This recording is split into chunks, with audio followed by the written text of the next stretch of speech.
할렐루야. 사랑하는 성도 여러분, 한 주간도 승리하셨습니까? 오늘날 우리가 살아가고 있는 이 시대는 유혹의 시대라고 말할 수 있을 것 같습니다. 여러분, 지난 한 주간 살아오시면서 얼마나 많은 유혹에서 여러분의 마음을 지키시고 또 믿음을 지키시며 살아오셨습니까? 성경은 유혹을 주로 시험이라고 말합니다.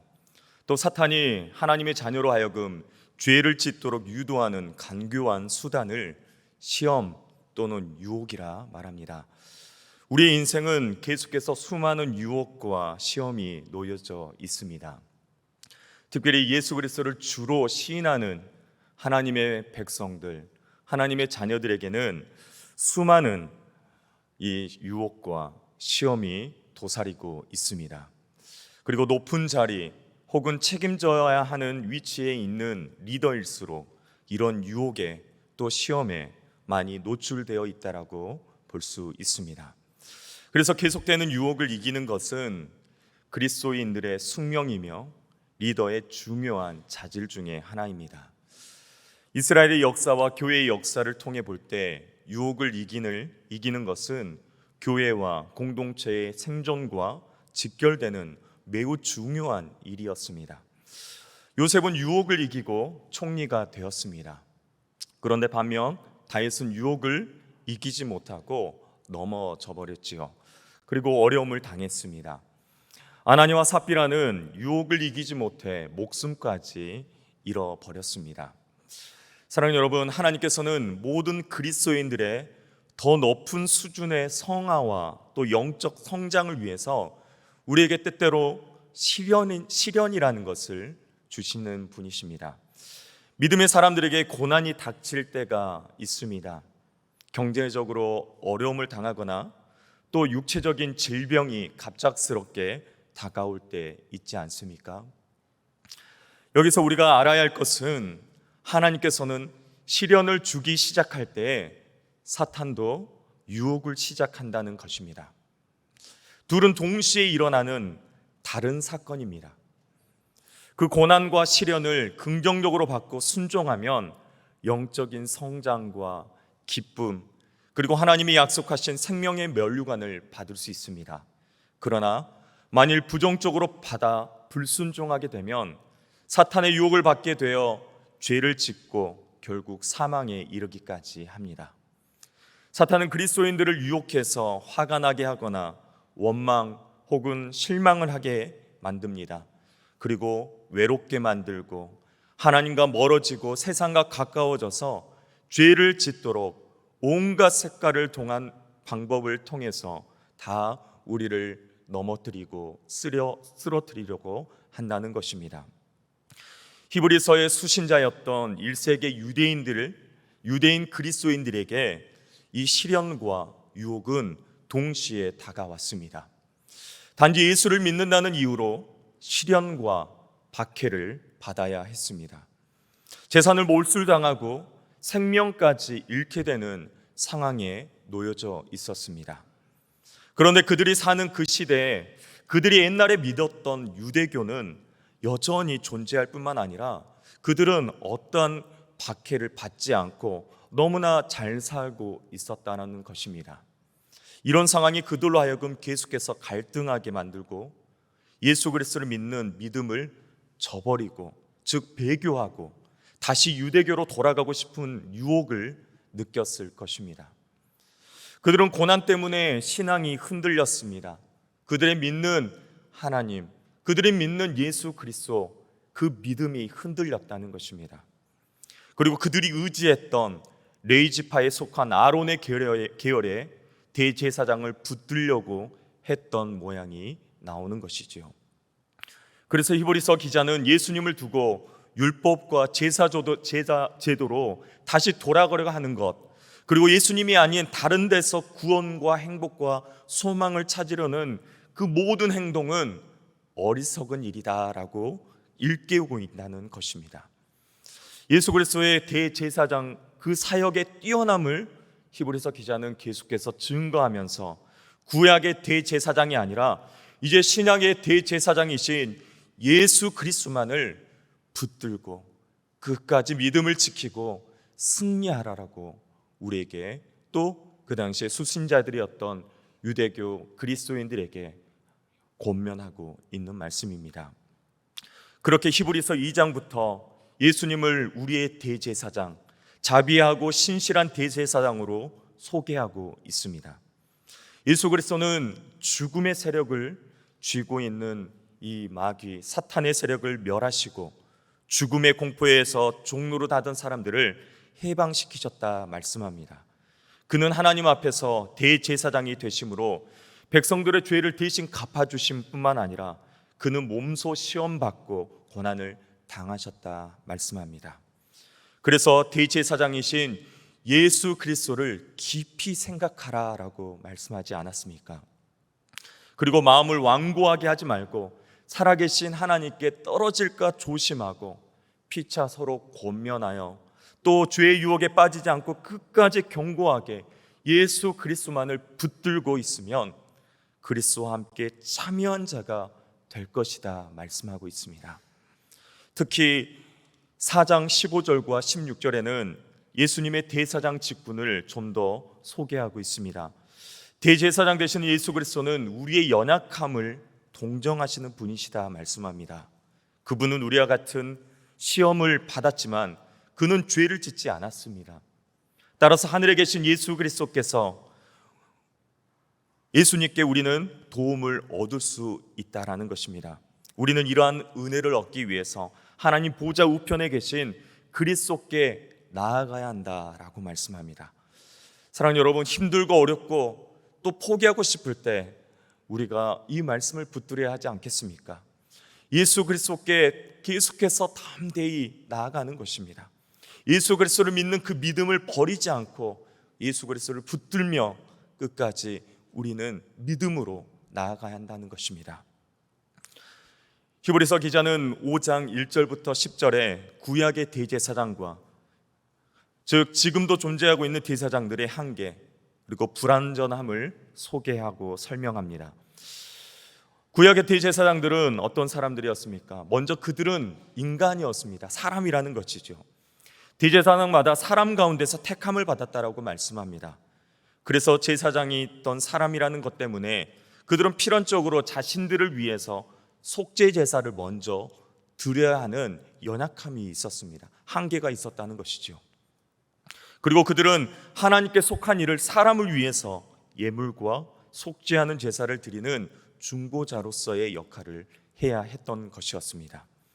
그러나 그 온전하지 못한 대제사장의 한계와는 달리 이제 5장 6절에서 예수 그리스도는 멜기세덱의 반차를 따르는 완전한 제사장, 대제사장임을 소개하고 있습니다. 여러분, 멜기세덱은 누구입니까? 오늘 본문의 앞절인 7장 1절에서부터는 멜기세덱에 대해서 소개하고 있습니다. 멜기세덱은 살렘의 왕이라고 말합니다. 그리고 지극히 높으신 하나님의 제사장이었다라고 설명하고 있습니다. 이는 창세기 14장 19절과 20절에 믿음의 조상 아브라함이 조카 롯을 잡아갔던 그 왕들을 죽이고 다시 집으로 돌아오는 길에 멜기세덱은 아브라함을 만나서 축복하게 됩니다. 그리고 하나님을 찬송하게 되지요. 그러자 아브라함은 전쟁에서 얻은 물건의 10분의 1을 이 멜기세덱에 바치게 됩니다. 사랑하는 여러분, 왜 성경은 멜기세덱을 증거하고 있습니까? 바로 멜기세덱을 통해서 바로 예수님의 그 제사장 되심을 미리 예표하고 있기 때문입니다. 멜기세덱의 이름에서도 그리스도를 증거하고 있습니다. 멜기세덱의 이름의 뜻은 의로운 왕, 그는 또 평강의 왕이다라고 말합니다. 이것은 예수 그리스도께서 정의와 평강으로 다스리신 왕이심을 말씀하는 것입니다. 7장 3절에는 그는 아버지도 없고 어머니도 없고 족보도 없고 시작한 날도 없고 생명의 끝도 없다라고 말합니다. 이는 말씀은 영원한 제사장이신 바로 예수 그리스도를 예표하는 말씀입니다. 이는 오늘 본문의 17절 말씀과 같이 그리스도께서 멜기세덱의 반차를 쫓은 영원한 대제사장이심을 말씀하는 본문과 같습니다. 이 말씀은 시편 110편 4절 말씀을 인용해서 하는 말씀입니다. 시편 110편 4절 말씀은 이렇게 말씀합니다. 여호와는 맹세하고 변하지 아니하시리라. 이르시기를 너는 멜기세덱의 서열을 따라 영원한 제사장이라 하셨도다. 아멘. 즉 장차 오시게 될 메시아 곧 그리스도는 앞에서 언급한 대로 영원한 왕이 되실 뿐만 아니라 멜기세덱의 반차를 쫓는 영원한 제사장이 될 것이라는 것을 증거하고 있는 것입니다. 여기서 중요한 것은 그가 왕이면서도 동시에 제사장으로서 그의 제사장직은 영원하다라는 것을 말씀하는 것입니다. 자, 그렇다면 예수님께서 멜기세덱의 반차를 쫓는 영원한 제사장으로 이 땅에 오신 것이 여러분 왜 중요한 말씀입니까? 인간은 본래 그 죄로 인해서 여러분 하나님을 볼 수도 그 앞에 나갈 수도 없는 연약한 존재였습니다. 하나님과 원수된 존재로 살아갈 수밖에 없었던 것이죠. 그러나 하나님께서는 이러한 인간을 긍휼히 여기심으로 당신과 교제할 수 있는 길을 마련해 주셨습니다. 그것은 구약시대의 제사 제도였습니다. 그리고 이 제사를 위해 레위 지파를 구별하여서 제사장직을 수행토록 했습니다. 그런데 문제는 이 제사 제도가 유한하고 온전하지 못한다라는 것입니다. 제사장 또한 죄인으로서 하나님 앞에서 완전한 구원을 위해서 레위 제사장이 아닌 바로 다른 한 제사장을 세워야 했던 것이지요. 바로 그가 멜기세덱의 반차를 쫓아 영원한 제사장이고 영원한 중보자로 계시는 바로 예수 그리스도이시다라는 것입니다. 육신의 혈통이 아닌 영적인 혈통, 즉 하나님과의 그 언약과 약속으로 말미암은 그 후손, 바로 예수 그리스도, 그분을 증거하는 것입니다. 그분은 스스로 완전한 제사의 제물이 되셔서 모든 인류의 죄를 속해 주셨던 바로 구원자 되시는 분이십니다. 그분을 믿고 나오는 자마다 영원히 소멸되지 않는 속죄의 은혜, 구원의 은혜, 영원한 생명을 얻게 되는 것입니다. 우리 다 같이 다시 한번 11절 말씀을 한 번 더 보겠습니다. 11절 말씀입니다. 레위 계통의 제사 직분으로 말미암아 온전함을 얻을 수 있었으면 백성이 그 아래에서 율법을 받았으니 어찌하여 아론의 반차를 따르지 않고 멜기세덱의 반차를 따르는 다른 한 제사장을 세울 필요가 있느냐. 유대인들은 레위 지파 이 아론의 반차를 쫓는 제사장직을 또 절대적이고 영원한 것으로 여겼습니다. 유대인들은 레위 지파의 그 제사장직을 절대성을 그에게 그 모세로부터 주어진 그 하나님의 율법의 기초에서 근거되었다라는 것을 주장하고 있었던 것입니다. 그러나 이와 반대로 히브리서 기자는 이 제사장직이 이제 바뀌었다라고 말씀하는 것이지요. 그러면서 율법도 바뀌어질 것을 선언하고 있습니다. 12절 말씀입니다. 제사 직분이 바뀌어질즉 율법도 반드시 바꾸어지리니. 아멘. 이는 모든 제사장직이 율법의 그 기초를 두고 있었기 때문에 제사장직은 여러분 불완전하여서 다시 바뀌어져야 한다는 것입니다. 그것에 대하여 규정하고 있던 율법 역시 불완전하여서 바뀌어질 수밖에 없다라는 것을 의미하는 것입니다. 그래서 18절에는 무익함으로 패하여 더 좋은 소망이신 예수 그리스도의 그 율법을 완성하셨다라고 말씀하는 것입니다. 사실 18절과 19절의 그 율법의 폐지와 또 완성에 대한 말씀은 갈라디아서와 또 로마서에 훨씬 깊게 다루고 있는 말씀입니다.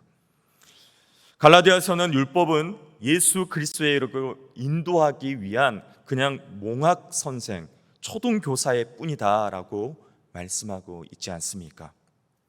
그래서 18절과 또 19절 상반절의 말씀처럼 전에 있던 계명은 연약하고 무익함으로 폐해야 한다라고 말씀합니다. 또 율법은 죄를 알게 하고 정죄하는 능력은 있어도 연약한 육신의 죄를 범하는 것을 금하고 이로부터 구원하는 능력, 즉 19절 중반절에 말씀하는 것과 같은 온전하게 하지는 못한다라는 것을 말씀합니다. 히브리서 기자는 제사장 직분에 관하여 말씀하면서도 율법도 제사장직도 오직 예수 그리스도께서 오심으로 완성되었다라는 것을 말씀하는 것입니다. 더구나 율법에 의해 세워진 아론의 계열 그 제사장들은 그들 자신부터 연약한 존재였기 때문에 죄를 범하고 죽을 수밖에 없는 불완전한 존재들이었다라는 것입니다. 레위지파 사람들로 대제사장의 직분을 감당하게 하신 것은 결국 그 제사장들의 한계를 보게 하셔서 영원한 대제사장인 예수 그리스도만이 바로 구원자이시고 또 하나님의 그 사람, 하나님의 영광을 취할 분임을 말씀하고 증언하고 있는 것입니다. 그렇게 하나님께서는 이 모두를 폐하시고 이와 차원이 다른 전혀 새롭고 다른 방법으로 이 제사 직분을 세우심으로써 하나님의 그 완전한 구원의 문을 열어두신 것입니다. 여러분, 그 구원의 문이 무엇입니까? 누구이십니까? 바로 예수 그리스도다라는 것을 말씀하는 것입니다. 예수 그리스도의 그 복음이다라는 것입니다. 여러분, 그런데 안타깝게도 이를 아직도 깨닫지 못하고 다시 그 레위지파의 아론의 반차를 따르는 이 제사장들에게 돌아가려고 시도를 했다라는 것입니다. 옛것에 매어 예수 그리스도를 버리고 흘러 떠내려가고 있다라는 것입니다.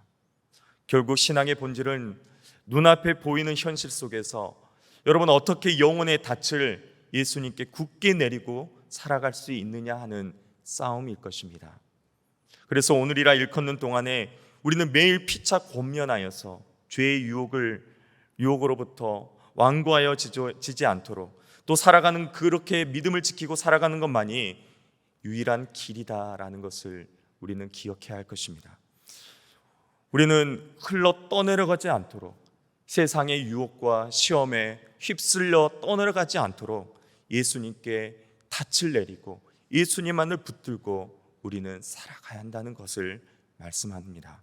사랑하는 여러분, 명심하시기 바랍니다. 복음이신 오직 예수 그리스도만이 저와 우리를 온전함으로 이루게 하시는 줄 믿습니다. 로마서 8장 1절부터 4절 말씀은 이렇게 말씀합니다. 그러므로 이제 그리스도 예수 안에 있는 자에게는 결코 정죄함이 없나니 이는 그리스도 예수 안에 있는 생명의 성령의 법이 죄와 사망의 법에서 너를 해방하였습니다. 율법이 육신으로 말미암아 연약하여 할 수 없는 그것을 하나님은 하시나니 곧 죄로 말미암아 자기 아들을 죄 있는 육신의 모양으로 보내어 육신의 죄를 정하사 육신을 따르지 않고 그 영을 따라 행하는 우리의 율법의 요구가 이루어지게 하려 하심이라. 아멘. 그분의 영원한 생명의 능력은 율법의 요구를 이룰 뿐만 아니라 여러분 뭐라고 말씀합니까? 결코 정죄함이 없다라고 말씀합니다. 죄와 사망의 법에서 우리를 해방시켜 주신다라고 말씀합니다. 여러분, 그 말씀은 우리를 온전하게 해 주신다라는 말씀입니다. 여러분, 우리에게 온전함은 무엇입니까? 죄와 사망의 법에서 해방됨을 말씀하는 것입니다. 인간이 지은 죄로 여러분 인간의 지은 죄를 드러내므로 더 정결함을 추구할 것은 이 어둠의 시대가 여러분 어떻게 지나가는 것입니까? 복음의 밝은 태양이 떠오르면 이 어둠의 정죄의 시대는 끝이 나는 것입니다. 여러분, 예를 들면 현대 우리는 슈퍼컴퓨터의 시대를 살아가고 있습니다. 그런데 예전에 10년 전, 20년 전에 수백만을 들여서 산 286, 386 컴퓨터만을 붙들고 살아간다면 이처럼 어리석은 사람이 어디 있겠습니까? 또 과거에는 컴퓨터를 사용하려면 어려운 복잡한 도수 명령어를 일일이 알아 그에 따라 컴퓨터를 작동해야 했습니다. 그런데 요즘에는 스마트폰 하나만 있으면 모든 것을 다 해결할 수 있지 않습니까? 그처럼 우리는 예수 그리스도의 복음의 시대를 우리는 살아가고 있습니다. 오늘날에는 구약 시대처럼 율법을 다 지키려고 애를 쓰지 않아도 된다라는 말씀입니다. 우리는 율법을 지켜 그것을 율법을 지키면서 구원을 얻으려고 하는 수고와 노력을 하지 않아도 된다는 것입니다. 우리가 예수를 믿는 것, 그 한 가지의 조건으로 우리의 모든 죄는 사함을 받고 우리에게 그 놀라운 구원의 은혜가 이루어지는 것입니다. 바로 온전함을 이루게 된 것이라 말씀하는 것입니다. 그런데 이와 같은 온전한 구원은 오직 영원한 제사장 바로 예수 그리스도를 통해서만 이루어질 수 있다는 것입니다. 그러나 수많은 사람들은 아직도 이 예수 그리스도를 모른 채 자신들이 알고 있는 수많은 방법을 통해서 구원을 이루려고 하는 어리석음을 범하고 있습니다. 예컨대 유대인들은 과거 완전한 율법과 불완전한 율법과 또 제사만을 고집하면서 진정한 제사장이신 그리스도를 십자가에 못 박지 않았습니까? 또한 타락한 제사 제도를 비판하던 쿰란 종파 역시 새로운 메시아를 아직도 기다린다고, 그래서 제사장 되시는 그 메시아 사상을 버리지 못하고 있습니다. 심지어 이러한 경향은 그리스도인들 가운데도 있습니다. 그래서 초대교회 성도들 가운데 과거 유대교로 돌아가는 사람들이 있었고, 또 유세비우스 교회사를 보면 유대교 그리스도인들 가운데 아론의 계열 제사장을 대신해 그리스도의 그 혈통을 따라서 예수님의 형제였던 야고보 형제들과 같은 새로운 제사장을 세령하는 사람들까지 있었다라고 말합니다. 사랑하는 여러분, 왜 이렇게 어리석은 행동들을 하는 것입니까? 불완전한 율법과 제사 제도와 불완전한 이 길을 왜 집착하고 있는 것입니까? 여러분, 눈에 보이지 않기 때문입니다. 한마디로 눈에 보이는 것만을 믿으며 의지하려고 하기 때문이지요. 다시 말하면 아담 범죄 이후 영의 눈이 감긴 인간들은 믿음의 눈으로 진리를 보기보다는 육신의 눈으로 이 세상이 보이는 그 세상의 것들을 의지하며 또 절대시하며 살아간다는 것입니다. 그리고 태초 이래 지금까지 우리 인간들은 유대인이나 이방이나 할 것 없이 모두 이러한 유혹을 떨쳐버리지 못하고 그와 같은 어리석음을 계속해서 반복하고 있다는 것입니다. 우리에게 시험이 오고 우리에게 유혹이 오고 우리에게 시련이 올 때 여러분 무엇을 의지하고 계십니까? 무엇을 찾고 계십니까? 세상에 보이는 것, 내게 가지고 있는 것,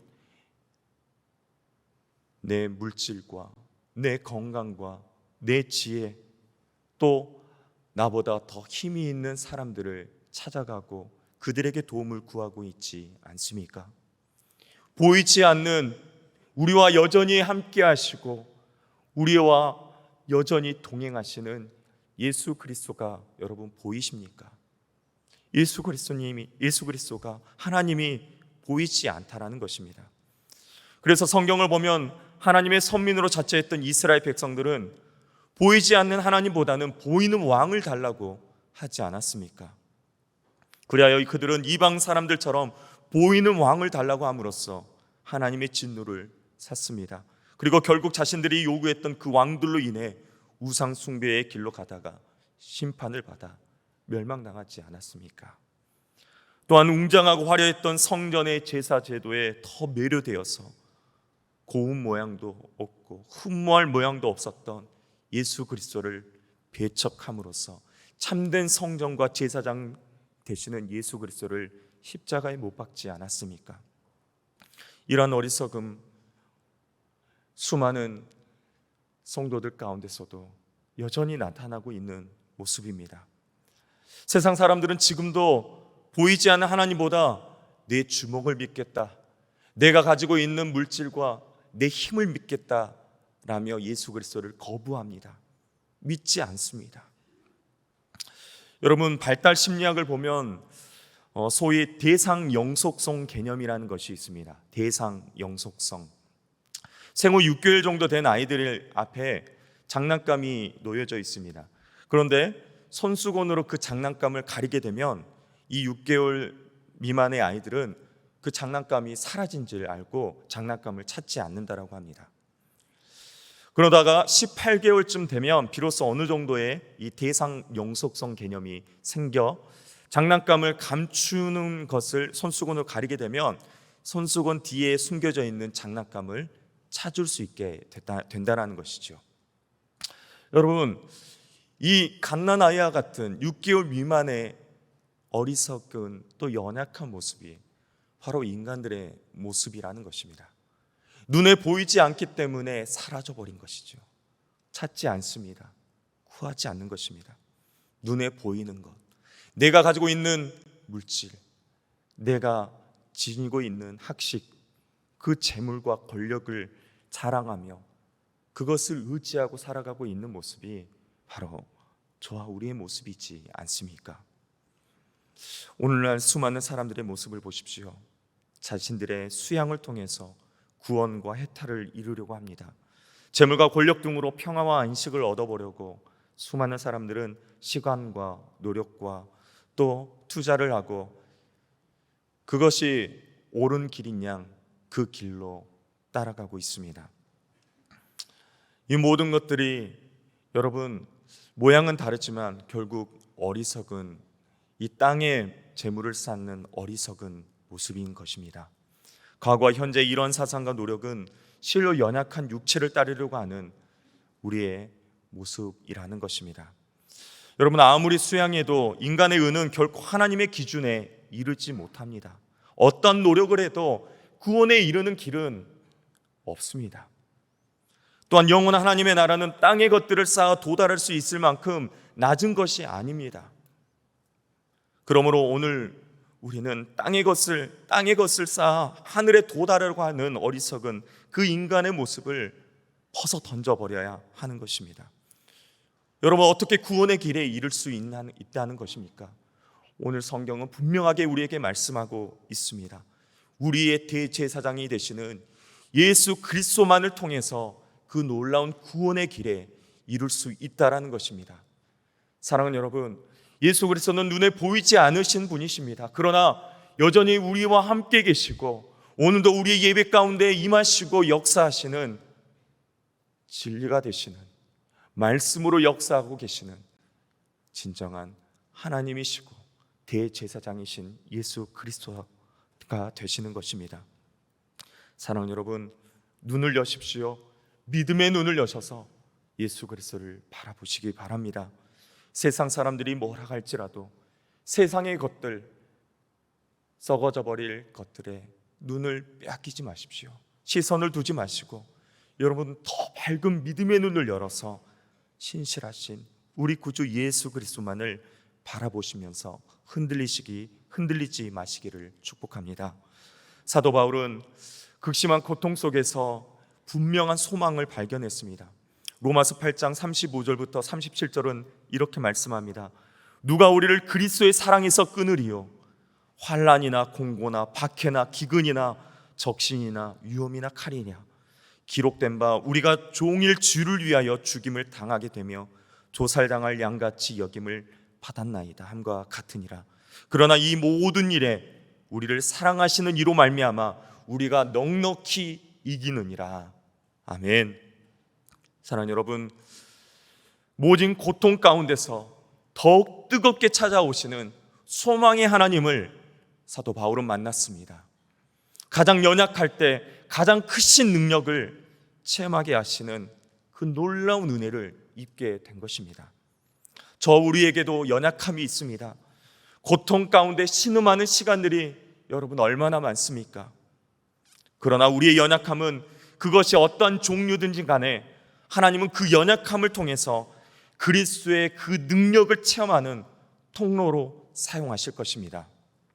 고통은 결코 주님의 은혜보다 크지 않다는 것을 여러분 기억하십시오. 고통의 날이 새로워진다면 주님의 은혜는 더욱 새로워짐을 믿습니다. 고통 속에서 우리의 연약함을 주님 앞에 내려놓을 때 예수님으로부터 무엇과도 비교할 수 없는 놀라운 힘, 그 은혜를 우리는 누리게 될 줄로 믿습니다.